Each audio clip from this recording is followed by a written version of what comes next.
देखो, जो last class हम लोगों की हुई थी उसमें बेसिकली ऑस्मोसिस क्या होता है और ऑस्मोटिक प्रेशर क्या होता है, इस बारे में हम लोगों की अच्छी खासी बातचीत हो चुकी थी, राइट।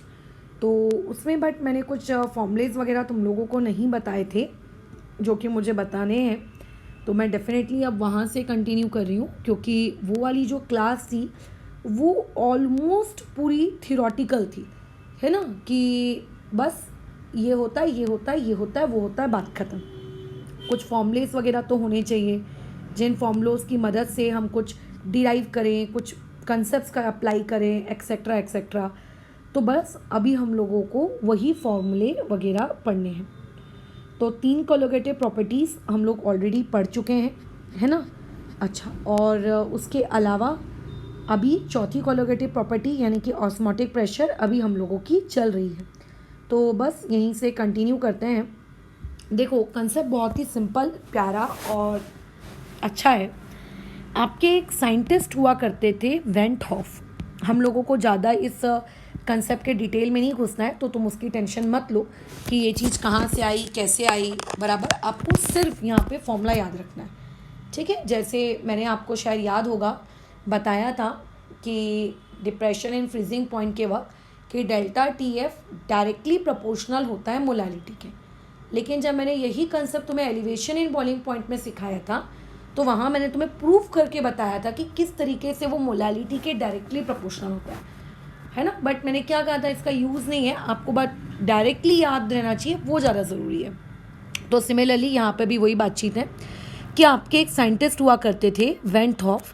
वेंट हॉफ जो महान हमारे प्राणी थे, इन्होंने साइंटिस्ट थे, इन्होंने एक्चुअली क्या किया, आपका जो ऑस्मोटिक प्रेशर होता है सॉल्यूशन का, उन्होंने ये देखा कि ऑस्मोटिक प्रेशर यानी कि पाई डायरेक्टली प्रोपोर्शनल है। किस चीज़ के प्रोपोर्शनल है? डायरेक्टली कंसंट्रेशन के। और वो भी कौन सी वाली कंसंट्रेशन? मोलैरिटी। तुम ध्यान देना, अभी तक तुमने जो 3 कोलोगेटिव प्रॉपर्टीज़ पढ़ी हैं उसमें तीनों जगह मोलैलिटी आई है। ये अभी आपकी पहली कोलोगेटिव प्रॉपर्टी है जहाँ पर आप लोगों को क्या मिला है, आप लोगों को मोलैरिटी मिली है, ठीक है। अच्छा, एज वेल एज साथ ही साथ में उन्होंने ये भी कहा कि अगर मान के चलते हैं हम लोग प्रेशर को कांस्टेंट कर दें, ठीक है, प्रेशर और वॉल्यूम अगर हमारा कांस्टेंट हो, तो ऐसे केस में जो ये ऑस्मोटिक प्रेशर होता है ना, ये ऑस्मोटिक प्रेशर पाए इवन आपके टेम्परेचर के भी डायरेक्टली प्रोपोर्शनल होता है। अच्छा, टेम्परेचर तुम्हें पता होना चाहिए, इस बार एग्जैक्टली केल्विन में ही चाहिए। जैसे जब हम डिप्रेशन इन फ्रीजिंग पॉइंट पढ़ रहे थे या जब हम लोग एलिवेशन वाला टॉपिक पढ़ रहे थे, तब मैंने क्या कहा था कि टेम्परेचर डिग्री सेल्सियस में रखो कि केल्विन में रखो, कोई फ़र्क नहीं पड़ता, क्योंकि बेसिकली डिफरेंस तो सेम ही आना है। बट यहाँ पे ऐसा नहीं, यहाँ पे केल्विन में चाहिए, ठीक है। तो अब मेरे पास ये 2 इक्वेशंस हैं। इन दोनों इक्वेशंस को अगर मैं कंबाइन कर दी हूँ, ठीक है, फ्रॉम 1 एंड 2, तो फ्रॉम 1 एंड 2 मेरे पास क्या स्टेटमेंट आ सकती है? क्या फ्रॉम 1 एंड 2 मैं ये लिख सकती हूँ, pi is directly proportional to molarity. Molarity को मैं कैपिटल एम लिख देती हूँ, मल्टीप्लाई बाय टेम्परेचर, है ना। मैंने बस कुछ नहीं किया है, 2 इक्वेशंस को क्लब किया है। और फिर थोड़ी सी मैथ्स लगा देते हैं कि अगर प्रोपोर्शनैलिटी का साइन हटाओगे तो इक्वल टू आएगा। इक्वल टू के आने के बाद तुम तो जानते हो कि हम लोगों को कांस्टेंट इंट्रोड्यूस करना पड़ता है।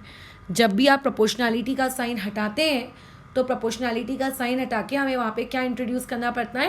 कांस्टेंट इंट्रोड्यूस करना पड़ता है। ये बात तो जानते हो, है ना। तो यहाँ पे बस आप कांस्टेंट इंट्रोड्यूस कर दीजिए। लेकिन वेंट हॉफ ने कहा कि यहाँ पे अब जो कांस्टेंट आएगा उस कांस्टेंट को कहा जाएगा सॉल्यूशन कांस्टेंट, ठीक है। इसे क्या कहा जाएगा? Solution constant.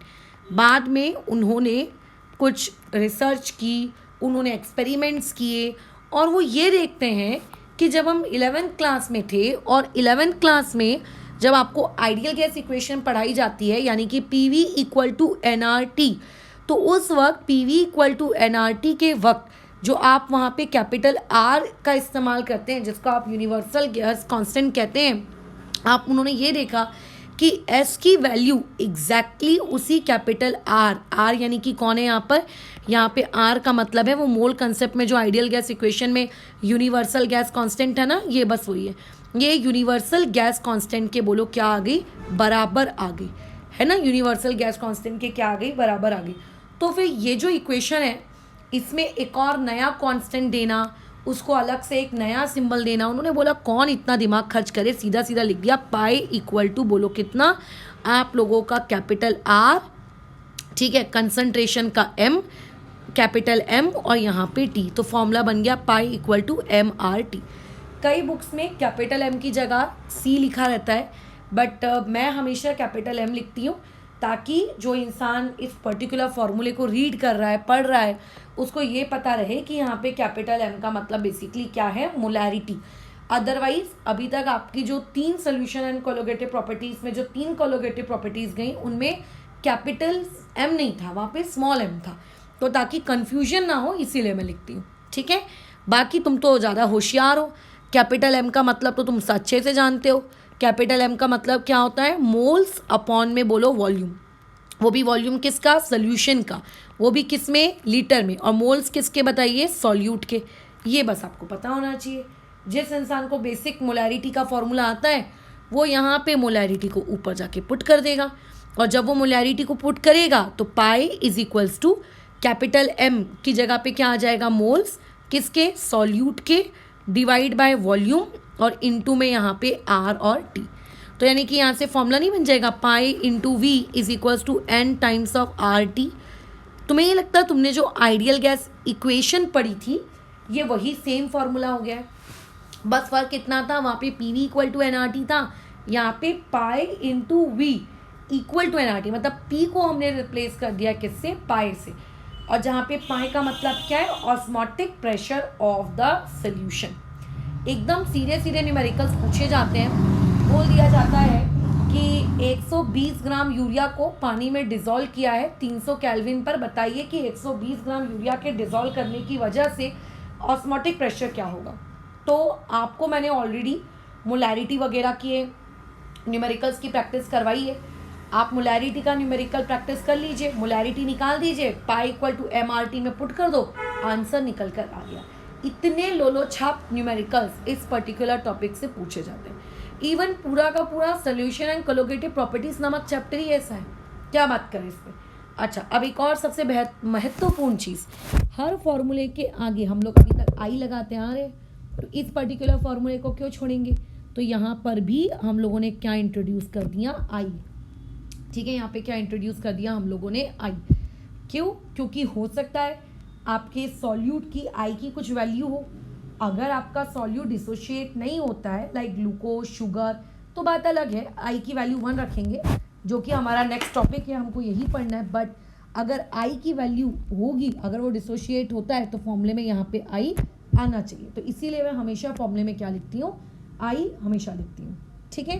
तो ये हो गया कंसेप्ट नंबर 1। बोर्ड्स की जो उड़ान है ना, बोर्ड्स के पेपर की उड़ान, वो मैक्सिमम यहीं तक है उसकी, ठीक है, उसकी मैक्सिमम उड़ान यहीं तक है। इसके अलावा वो आपसे कोई और मैथमेटिकल डेरिवेशन बोर्ड्स वाले नहीं करवाते, बट हाँ, अगर आप बोर्ड से थोड़ा भी ऊपर की बातचीत अगर कर रहे हो या सोच रहे हो तो एक कंसेप्ट और आता है।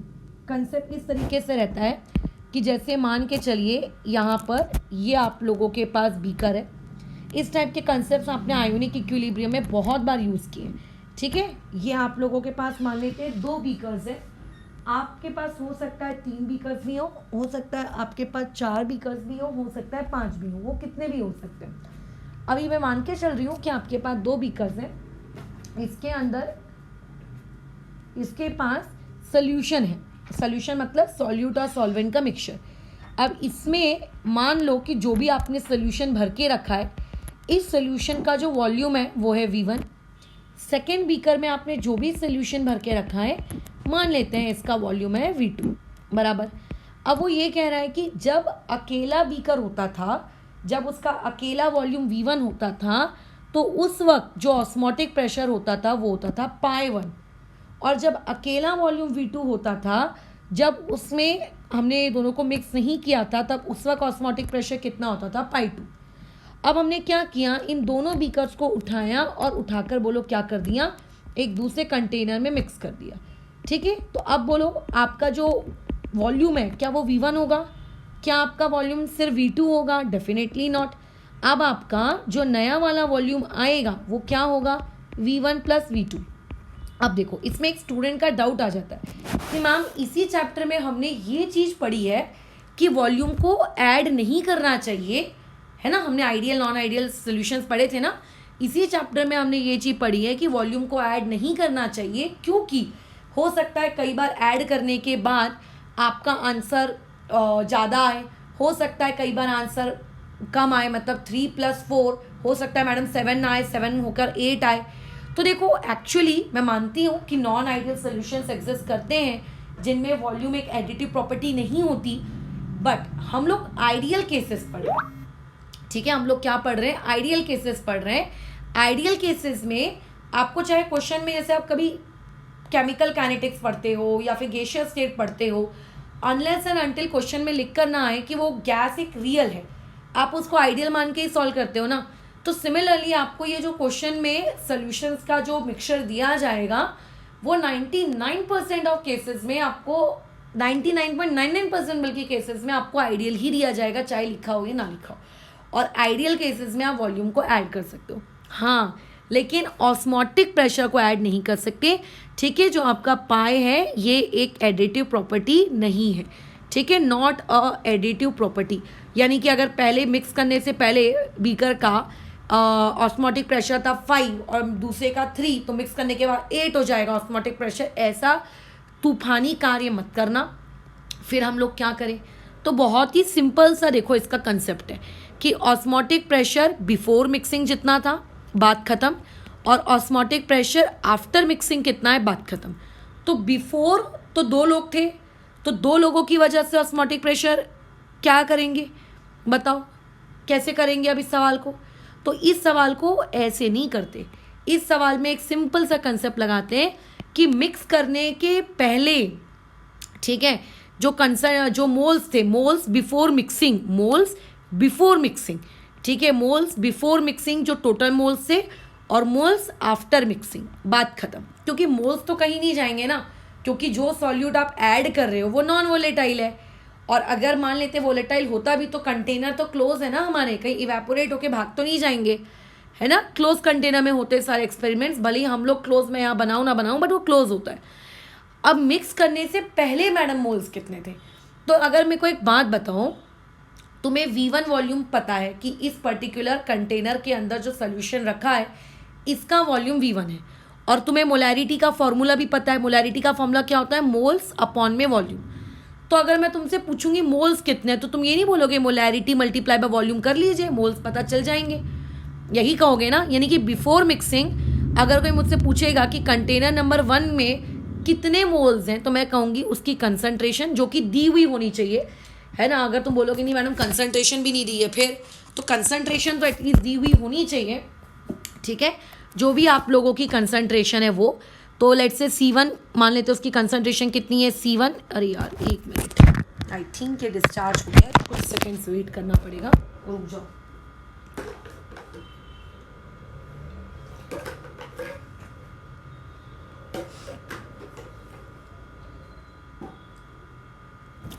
ठीक है, तो मिक्स करने से पहले उसके मोल्स कितने होंगे? कंटेनर नंबर 1 में कितने मोल्स होंगे? उसकी कंसंट्रेशन C1। अच्छा, अब हम तो C वर्ड नहीं ले रहे हैं, इसीलिए मैं ले रही हूँ capital M1 into volume V1, क्योंकि दूसरा कंटेनर भी यहाँ पे मौजूद है। तो क्या आ जाएगा? M2 इंटू V2, है ना, समझ रहे हो। अगर 3 कंटेनर होते तो आप उसको भी लिख लेते, इक्वल टू मिक्स करने के बाद मोल्स कितने हैं। तो देखो मिक्स करने के बाद कंसंट्रेशन बदल जाएगी। जैसे ऑस्मोटिक प्रेशर एक एडिटिव प्रॉपर्टी नहीं होती, वैसे ही कंसंट्रेशन भी एक एडिटिव प्रॉपर्टी नहीं होती। ये मैं आयोनिक इक्विलिब्रियम में सिखा चुकी हूँ। तो आप ये मत बोलना कि अब जो नया मोल्स आएगा उसमें कंसंट्रेशन को M1 + M2 कर लेते हैं। मुझे नहीं पता कि जो आप लोगों का नया सोल्यूशन बना है मिक्स करने के बाद उसकी नए वाले की कंसंट्रेशन क्या है, मुझे नहीं पता। हाँ, बट मुझे इतना ज़रूर पता है कि जो नया वाला आपका सोल्यूशन बना है उस नए वाले का जो वॉल्यूम है, वो नया वाला वॉल्यूम हम V1 + V2 लिख सकते हैं। ये मुझको एटलीस्ट पता है, ये मुझको इतना पता है, ठीक है, इतना मैं कर सकती हूँ। ओके ठीक है, तो अभी मैं कुछ कर नहीं रही हूँ, हम नेक्स्ट स्टेप में आते हैं। अगर मान लो आपको पता है, ये तो आप पहले से जानते हो, अब एक काम करो, इस पूरी इक्वेशन को RT से लेफ्ट और साइड मल्टीप्लाई कर दो। सिर्फ एडजस्टमेंट कर रहे हैं और कुछ नहीं कर रहे हैं। RT मल्टीप्लाई, तो M2V2 RT हो गया, इक्वल टू क्या हो गया आप लोगों के पास, M न्यू इंटू में V न्यू, और यहाँ पे क्या हो गया, RT हो गया। मल्टीप्लाई किया है बस मैंने, और कुछ नहीं किया है। तुमको अभी अभी मैंने ऊपर में फॉर्मूला सिखाया ऑस्मोटिक प्रेशर का। क्या होता है फॉर्मूला, होता है आप लोगों का pi into V equal to MRT। Agree करते हो, यही होता है फॉर्मूला? हाँ ठीक है, तो इसका मतलब मैं MRT की जगह पाई इंटू वी लिख सकती हूँ। बिल्कुल लिख सकते हो। तो ऐसे केस में ये जो M है और ये जो RT है, ये जो तीन क्वांटिटीज़ हैं, इन तीन क्वांटिटीज़ को हटाया और उनकी जगह क्या लिख दिया हम लोगों ने, उनकी जगह हम लोगों ने क्या इंट्रोड्यूस कर दिया, उनकी जगह हम लोगों ने क्या इंट्रोड्यूस कर दिया आप, अच्छा ये वी कहाँ से आ गया, sorry pi equal to MRT होता है ना, तो उनकी जगह आ गया पाई 1, V1 वैसे का वैसी, प्लस यहाँ पे भी same pi 2 V2 equal to यहाँ क्या आएगा, pi new into V new बराबर, ठीक है, पाई न्यू इंटू में यहाँ पे भी क्या आ जाएगा आप लोगों का वी न्यू।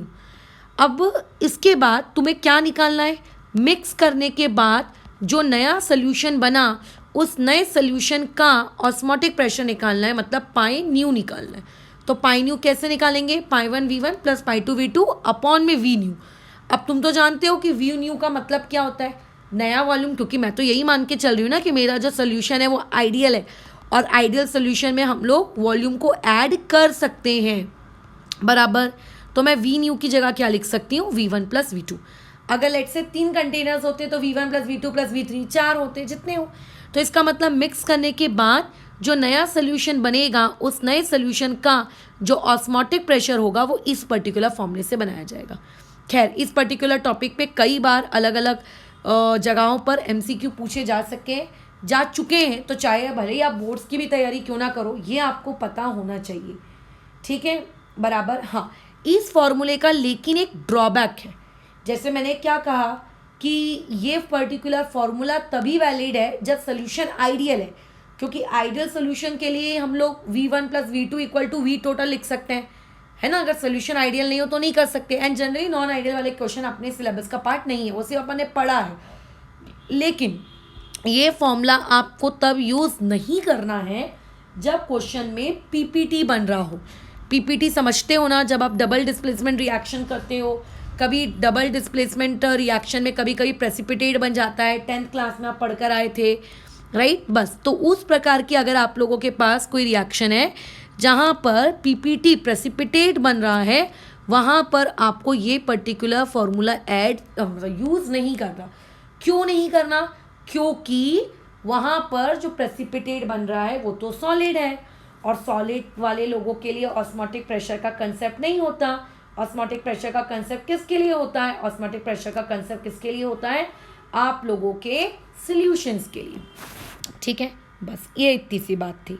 दूसरी चीज़ जो आपको पता होनी चाहिए, और वो तो एकदम अभी तक तुम्हारे दिमाग में रट जानी चाहिए, अगर अभी तक नहीं रटी तो शर्म करो, जो R होता है ना, कैपिटल R की वैल्यू क्या लेंगे। देखो जनरली इस पर्टिकुलर क्वेश्चन में हम R की वैल्यू 0.0821 लेते हैं, जिसे मैं अप्रॉक्सीमेटली 1/12 भी ले सकती हूँ, ठीक है, क्योंकि यहाँ पे जो यूनिट होती है R की वो होती है ATM लीटर, ठीक है, मोल इनवर्स केल्विन इनवर्स, ये होती है यूनिट बराबर।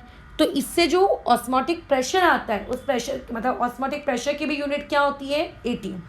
एंड तुम्हें अब तक इतनी तो जानकारी हो ही गई होगी कि हम जो ऑस्मोटिक प्रेशर या कोई भी प्रेशर की अगर हम बात करें तो प्रेशर की जो यूनिट होती है वो यूनिट क्या होती है, ATM होती है। इसीलिए जब भी आपको बातचीत करनी होगी कि इस पर्टिकुलर फॉर्मूले को मैं यूज़ कर रहा हूँ, पाई की वैल्यू R की वैल्यू मैं क्या रखूँ, तो वही 1/12 होगी या फिर 0.0821।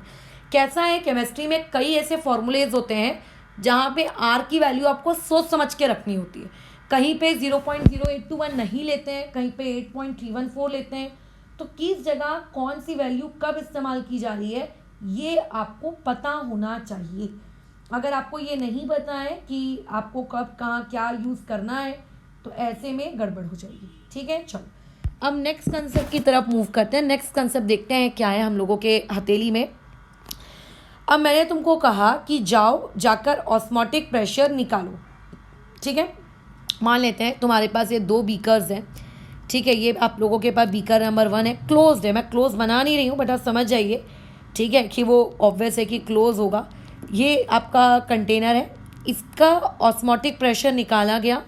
This was found to be π1। कितना आया? π1। मेरे पास एक दूसरा कंटेनर है, इस दूसरे कंटेनर में हम लोगों ने क्या किया, आप लोगों का एक और सोल्यूशन भरा, उसका ऑस्मोटिक प्रेशर कितना निकल कर आया? π2। ये निकल कर आया, ठीक है। जिस भी इंसान को हमने ये जिम्मेदारी दी कि ऑस्मोटिक प्रेशर जाओ भाई जाकर कैलकुलेट करो, उसने बहुत ही अच्छे से इस पर्टिकुलर चीज़ को कैलकुलेट किया।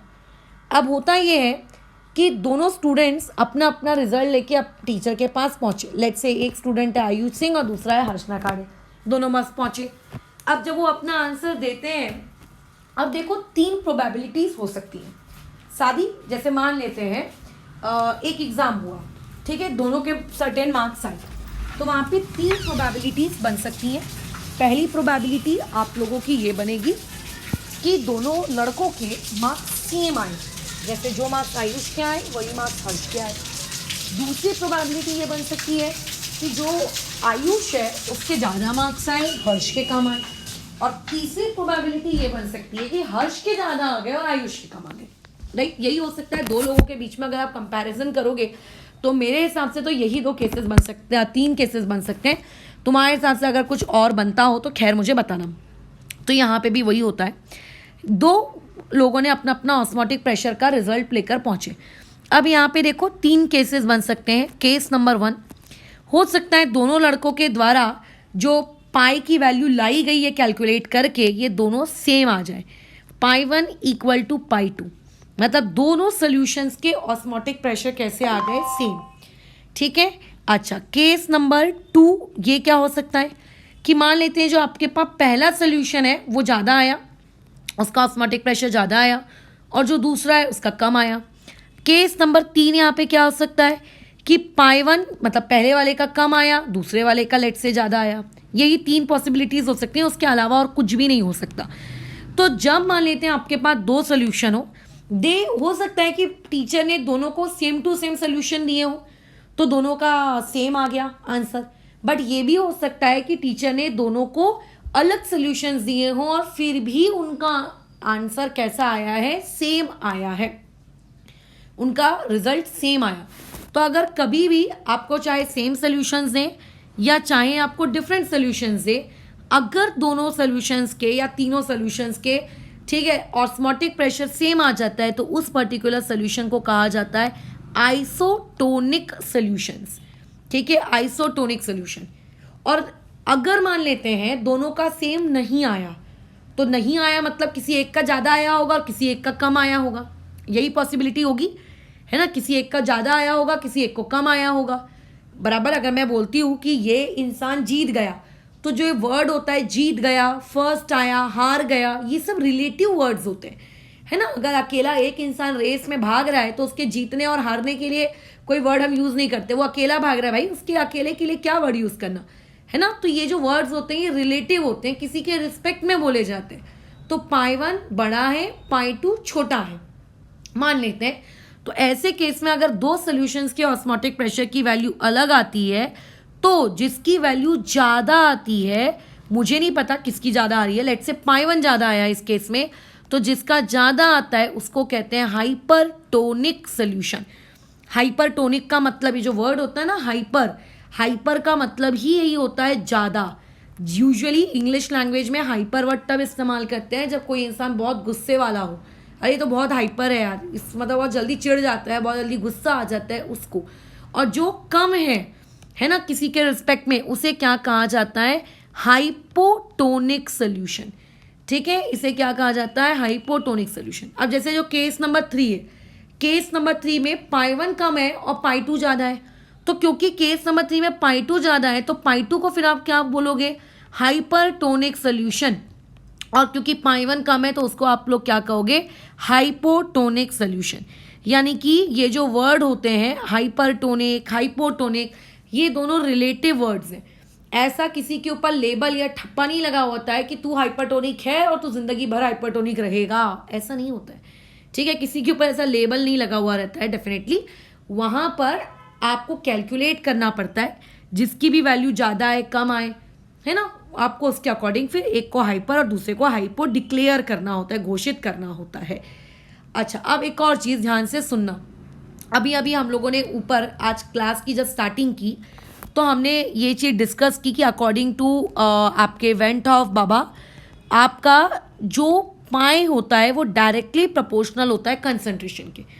What do you mean by the term directly proportional?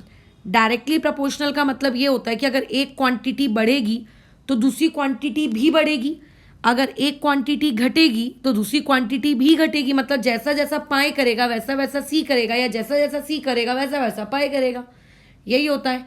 अब अगर कोई तुमसे ये कहे कि मान लेते हैं पाई 1 की वैल्यू पाई 2 से बड़ी है, मैं केस नंबर 2 की बात कर रही हूँ, अगर कोई तुमसे ये कहे कि पाई 1 की जो वैल्यू है वो पाई 2 से बड़ी है, अगर किसी ने तुमको लेट से ऐसा कह दिया, तो ऐसे केस में आप समझ जाना भाई कि वहाँ पे वो ये कहना चाह रहा है कि कंसंट्रेशन भी उस वाले सोल्यूशन का ज़्यादा है एज कंपेयर टू व्हाट, आप लोगों के ऑस्मोटिक प्रेशर। मतलब पाई 1 अगर कोई बोल दे कि पाई 2 से बड़ा है, इसका मतलब C1 भी C2 से बड़ा होगा, मतलब M1 भी M2 से बड़ा होगा। ठीक है, अगर कोई कह दे पाई 1 छोटा है पाई 2 से, तो इसका मतलब यही होगा कि C1 छोटा हो गया C2 से। अगर कोई कह दे कि पाई 1 और पाई 2 इक्वल है, इसका मतलब ये हो गया कि C1 और C2 भी आपस में बोलो क्या होंगे, इक्वल होंगे, क्योंकि पाई और सी आपस में कैसे हैं, डायरेक्टली प्रोपोर्शनल। यानी कि पाई 1 ग्रेटर देन पाई 2 अगर किसी ने कहा तो C1 ग्रेटर देन C2 हो जाएगा। किसी ने कहा कि पाई 1 लेस देन पाई 2, तो वही सेम पैटर्न C1 भी फॉलो करेगा। किसी ने कहा कि पाई 1 इक्वल टू पाई 2, तो वहाँ पे यही सेम पैटर्न वहाँ भी फॉलो होगा, C1 equal to C2। C मतलब कंसंट्रेशन, और जहाँ पे C का मतलब ये क्या है, मोलैरिटी, कैपिटल M। ठीक है, लेकिन ऑस्मोटिक प्रेशर तो मैडम दो चीज़ों पे डिपेंड करता है, एक कंसंट्रेशन पे डिपेंड करता है और एक टेम्परेचर पे डिपेंड करता है। तो टेम्परेचर के बारे में आपका क्या कहना है? तो भैया टेम्परेचर आपको कांस्टेंट रखना है। ठीक है, आपको टेम्परेचर कांस्टेंट रखना है, तभी ये पर्टिकुलर रिलेशनशिप हम लोग कह सकते हैं। बराबर, खत्म। ये इस तरीके की बातचीत होती है और कुछ भी नहीं, बहुत ही सिंपल कहानी थी, कुछ भी नहीं था। अब देखो ऑस्मोसिस के अलग अलग दुनिया में अलग अलग बहुत सारे एग्जाम्पल्स होते हैं, कोई एक एग्जाम्पल नहीं ऑस्मोसिस का। जो आप चने की सब्जी खाते हो, रात को आप चना भिगा कर रखते हो, है ना, तो वो जो चना आप भिगा कर रखते हो, that is also an example of osmosis. चना, राजमा, वट एवर यू हैव, है ना, that is also an example of what, osmosis. हमारी जो फूलों की कलियाँ होती हैं, जैसे मान लेते कई बार हम लोग फूल तोड़ने जाते हैं, हमें बेसिकली फूल नहीं मिलते, तो हम लोग क्या करते हैं, पेड़ से मतलब पौधे से उसकी कली तोड़ कर ले आते हैं, जो थोड़ी सी ग्रो हो गई होती है, जिसका वो ग्रीन ग्रीन कलर के जो उसके सेपल्स होते हैं, होप सो तुम लोगों ने 10th की बायोलॉजी पढ़ी है, जो उसके सेपल्स होते हैं जो थोड़े से स्प्रेड आउट हो जाते हैं, उन कलियों को हम तोड़ कर ले आते हैं और उनको तुम देखना पानी में डुबका के रख देते हैं, और आफ्टर फ्यू आवर्स या फिर लेट से आफ्टर फ्यू टाइम आप देखते हो कि फूल में कन्वर्ट हो गया। तो ये भी बेसिकली किसका है, आप लोगों का, ये भी आप लोगों का एक एग्जाम्पल है, किसका, ऑस्मोसिस का। So there are various example of osmosis हमारे ब्लड में। ठीक है, हमारे ब्लड में जो आरबीसीज होती हैं, ठीक है, हमारा जो खून होता है, हमारे खून में जो आरबीसीज होती हैं, ये भी बेसिकली किसका एग्जाम्पल होते हैं, आप लोगों के ऑस्मोसिस का। क्यों, जैसे कई बार बोलते हैं ना डॉक्टर कि आपको नहीं खाना चाहिए ज़्यादा नमक। क्यों नहीं खाना चाहिए भाई ज़्यादा नमक? क्योंकि नमक इज़ बेसिकली अ सॉल्यूट, वो एक सॉल्यूट है। तुम अगर नमक ज़्यादा खाओगे तो बेसिकली तुम्हारे ब्लड में भी नमक ज़्यादा होगा, सॉल्ट तुम्हारे ब्लड में ज़्यादा होगा, और ब्लड में आरबीसीज होते हैं। अब जो सेल्स हैं वो देखेंगे, अच्छा यहाँ पे नमक ज़्यादा है, ओ हमारे पास नमक कम है, तो क्या होगा, ऑस्मोसिस होना शुरू हो जाएगी। या तो सेल और फूल जाएगा, डिपेंड की सेल के अंदर कितना है, डिपेंड की बाहर ब्लड में कितना है, सेल या तो और फूल जाएगा जिसको हम कहेंगे स्वोलन आरबीसीज। या फिर हो सकता है कि ऑस्मोसिस उल्टी होने लगे, है ना, मान लेते हैं सेल के अंदर का पानी निकल निकल के बाहर जाने लगे, तो सेल श्रिंक हो जाएगा, आरबीसी आपकी श्रिंक हो जाएगी। तो ऐसे केस में ज़्यादा नमक खाने का ये नुकसान होता है। ठीक है, ये हम लोगों का नुकसान होता है। हमारा जो बॉडी का जो ब्लड है, उस ब्लड का के अंदर जो नमक होता है, उस नमक की एक निर्धारित क्वांटिटी ही हमारी बॉडी के अंदर होनी चाहिए। अगर आप उस निर्धारित क्वांटिटी से ज़्यादा खा लेते हैं तो या फिर कम खाते हैं लेट से, तो कम या ज़्यादा वाली सिचुएशन में क्या हो जाएगा, आपका सेल हो सकता है ऑस्मोसिस के थ्रू जो सेल के अंदर वाटर है यानी कि जो सॉल्वेंट है वो बाहर ब्लड को दे दे, तो आपका जो आरबीसी है वो श्रिंक हो जाएगा, है ना। या फिर ये हो सकता है कि ब्लड के पास जो पानी है उसको आप खींच के अपने अंदर ले ले, तो ब्लड मोटा हो जाएगा, मतलब आरबीसी स्वलो हो जाएंगे, तो बस्ट हो सकते, फूल फूल के एक ऐसी सिचुएशन आएगी जब फट जाएंगे। तो basically these are the various cases जब आप लोगों का हो सकता है कि आरबीसी डैमेज हो जाए, है ना। इसीलिए हमें ना तो निर्धारित क्वांटिटी से कम नमक खाना चाहिए, ना तो ज़्यादा खाना चाहिए। कई लोगों को आदत होती है ऊपर से उठा के नमक डालने की, खाने में अच्छा है खाना फिर भी डालने की, तो वो नहीं करना चाहिए। तो एक जनरल जीके फैक्ट है, थोड़ा सा याद रखिएगा, blood is isotonic with NaCl। अब ब्लड के अंदर NaCl है, is isotonic with approximately 0.16 molar NaCl। यानी कि NaCl का अगर आप 0.16 मोलर सोल्यूशन बनाओगे तो उतना ही सेम अमाउंट का ब्लड आप लोगों का बेसिकली कहाँ होता है, हमारी बॉडी के अंदर होता है। ठीक है, ये कहानी थी तुम लोगों के किसकी, ऑस्मोटिक प्रेशर की। तो यहाँ पे ऑस्मोटिक प्रेशर वाला जो हम लोगों का टॉपिक है ये समाप्त होता है। ठीक है, जितनी जानकारी मुझे ऑस्मोटिक प्रेशर के बारे में थी मैंने वो सारी जानकारी तुम्हारे साथ शेयर कर दी कि ये देखो ऐसा है, ये वैसा है, ये ऐसा है, वैसा है। हाँ, एक छोटा सा वर्ड है वो मेरा सुन लो ध्यान से। जैसे मैंने तुमसे कहा, हर कोलोगेटिव प्रॉपर्टी को पढ़ने के पीछे उसका उद्देश्य क्या है, हम क्यों पढ़ रहे हैं भाई कोलोगेटिव प्रॉपर्टी को, नीड क्या है कोलोगेटिव प्रॉपर्टी को पढ़ने की। तो एक ही वर्ड में तुमको बार बार बोलूंगी, किसी भी सॉल्यूट का मोलर मास कैलकुलेट करना, ये बेसिकली हम लोगों का एम है, to determine molar mass of solute. आपके पास जो भी सॉल्यूट है आप उस सॉल्यूट का क्या करिए, मोलर मास डिटरमाइन करिए, ये हमारा एम है। जिसके लिए मैं तुम्हें पहले ही बता चुकी हूँ कि कोई अलग से कंसेप्ट नहीं पढ़ना होता है, उस पर्टिकुलर टॉपिक में जो फॉर्मूला होता है, क्या होता है formula, pi is equals to क्या है फॉर्मूला, MRT, जहाँ पे M का मतलब यहाँ कंसंट्रेशन है। ठीक है, मोलर मास मत समझ लेना, यहाँ पे इसका मतलब कंसंट्रेशन है। इसी फॉर्मूले को थोड़ा सा मॉडिफाई कर लो, जो कि हम कर सकते हैं। बताओ, कैपिटल M का मतलब क्या होता है, moles of solute divided by volume into RT। क्या मैं इसको ऐसा लिख सकती हूँ, pi into V equal two moles of solute into RT। क्या मैं मोल्स को और सिंप्लीफाई कर सकती हूँ, बिल्कुल। कैसे लिख सकते हैं, मास डिवाइडेड बाय, बोलो क्या, मोलर मास इंटू RT। अगर कोई कहेगा यहाँ से मोलर मास कैलकुलेट करो तो क्या होगा formula would be mass into RT upon में पाई, यही होगा ना फॉर्मूला। तो बस खत्म हो गया। अब कई लोग इसको पेपर में, बोर्ड एग्जाम्स में ये चीज़ इन द फॉर्म ऑफ आप लोगों को डेरिवेशन पूछ ली जाती है कि how will you determine molar mass of a non volatile solute with the help of osmotic pressure. तो उसमें कुछ कंफ्यूज नहीं होना है आपको, जो भी ऑस्मोटिक प्रेशर का फॉर्मूला पता है उस पर्टिकुलर फॉर्मूले में बस मोल्स की जगह mass by molar mass substitute कर दो, मोलर मास को आप एक तरफ कर दो, जो भी आंसर आएगा वो पर्टिकुलर क्या है आप लोगों का फॉर्मूला है। इस पूरे फॉर्मूले को डिराइव करते वक्त या तुम लोगों को बताते वक्त मैं बार बार यही कह रही हूँ, आई नहीं लिखा जाता है, बट मैं लिख लिख के देते जा रही हूँ। पूरा चैप्टर जब खत्म हो जाता है ना, तब एक्चुअली टीचर्स आई पढ़ाते हैं वेंट ऑफ फैक्टर, बट पहले से पता रहे तो बैक ऑफ द माइंड पता रहता है हमको कि अच्छा हाँ आगे जाके आई आने वाला है, नहीं तो हम लोगों को घबराहट हो जाती है, अरे यार अभी तो हम लोगों ने सारे टॉपिक खत्म किए थे, अब फिर से नया formula. So there is no new formula.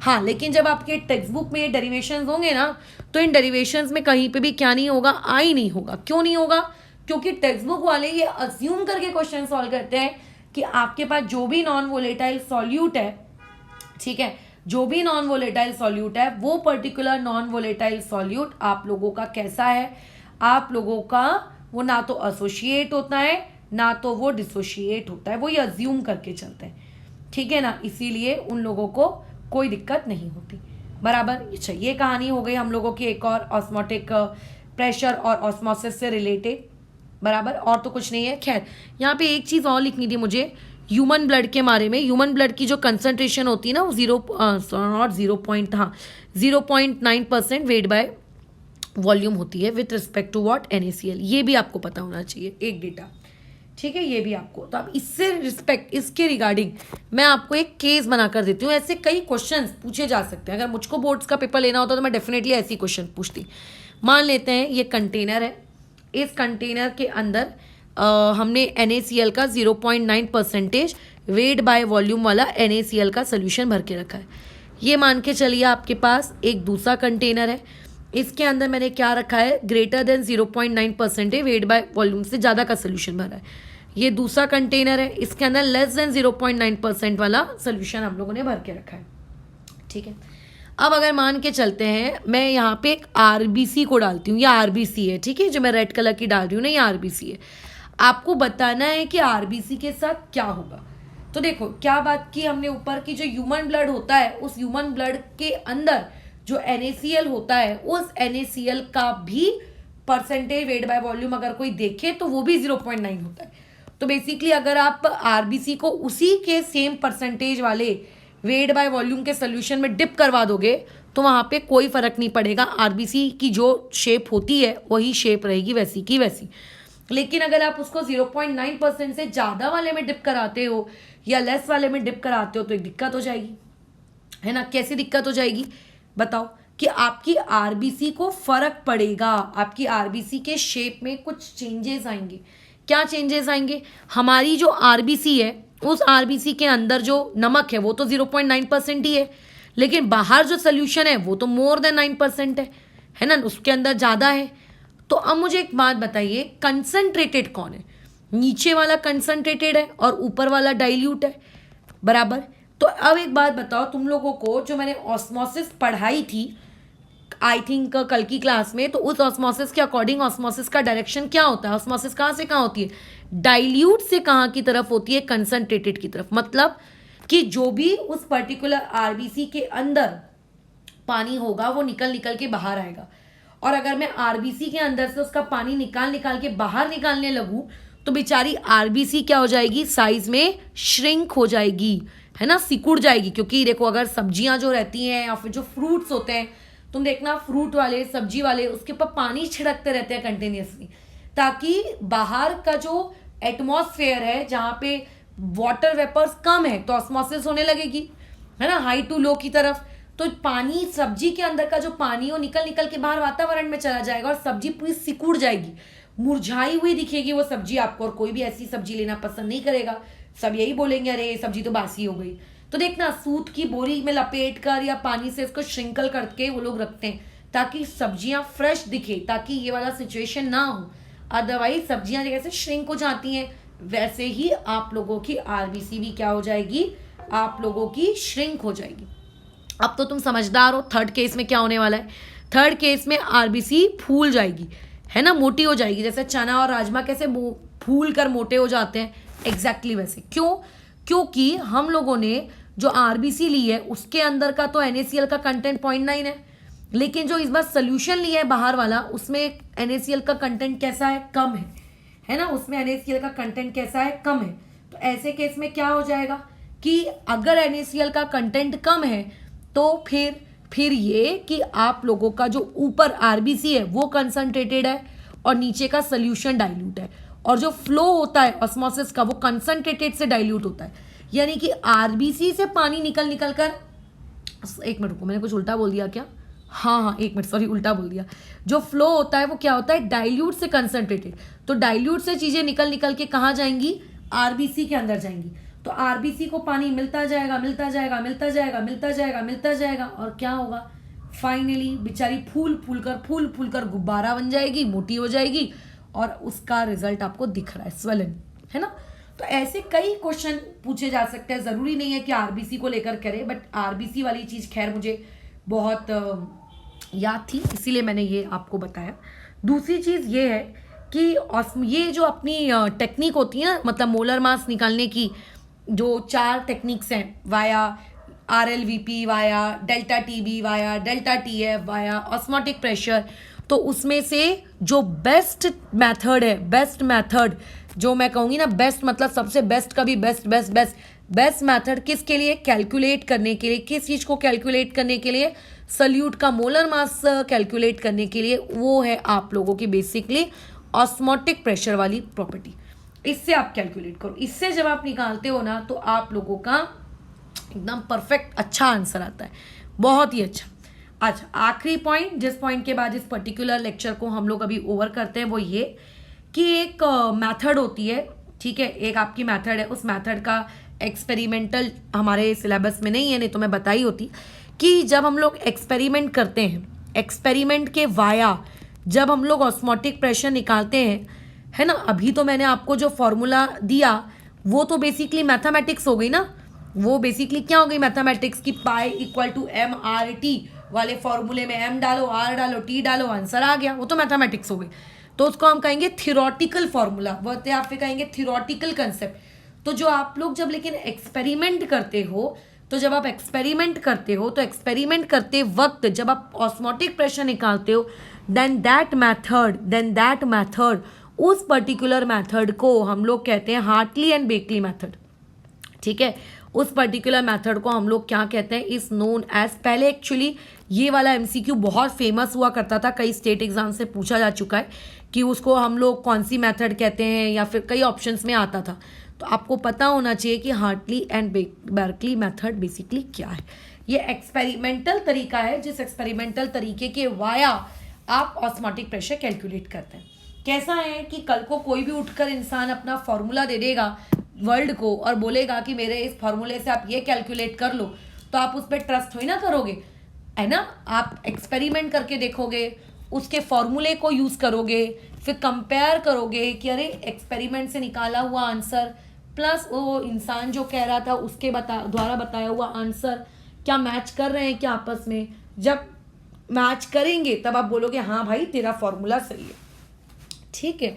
तो जो भी चीज़ थ्योरेटिकली आपको दी जाती है उसका कुछ ना कुछ एक्सपेरिमेंटल बेसिस होता ज़रूर है। तो वही आपको बताया कि अगर ऑस्मोटिक प्रेशर एक्सपेरिमेंटल टेक्निक से निकाला जाए then it will be known as Hartley Berkeley's method. खैर, यहाँ पे हमारी चारों कोलोगेटिव प्रॉपर्टीज समाप्त होती हैं। अब हम लोगों का जो नेक्स्ट टॉपिक ऑफ डिस्कशन है वो है वेंट हॉफ फैक्टर। तो कल की क्लास में तो पहले हम ये समझेंगे कि मैं इतने दिनों से जो हर फॉर्मूले के आगे आई तुम लोगों को ठूस कर दे रही थी, वो आई यानी कि वेंट हॉफ फैक्टर क्या है, और अगर आपको सॉल्यूट दिया जाए तो आप उसका आई कैसे निकालेंगे, ठीक है। दूसरी चीज़, जो तुम्हारी पुरानी नोट्स कॉपी होगी जिसमें केमिकल इक्विलिब्रियम, आयनिक इक्विलिब्रियम के वक्त मैंने डीओडी सिखाया होगा, डिग्री ऑफ डिसोसिएशन, तो एक बार डीओडी क्या होता है, अल्फा क्या होता है, इसको रिवाइज करना, क्योंकि इस टॉपिक का यूज़ यहाँ पे वेंट हॉफ फैक्टर में आपको पड़ेगा, ठीक है। चलो फिलहाल इस चीज़ को यहाँ रोकते हैं। कल की क्लास में हम लोग थोड़े बहुत न्यूमेरिकल्स करेंगे आपके इसी टॉपिक ऑस्मोटिक प्रेशर पर, और साथ ही साथ में वेंट हॉफ फैक्टर क्या होता है इस चीज़ को भी समझने की कोशिश करेंगे, ठीक है। फिलहाल इसको मैं यहाँ रोकती हूँ।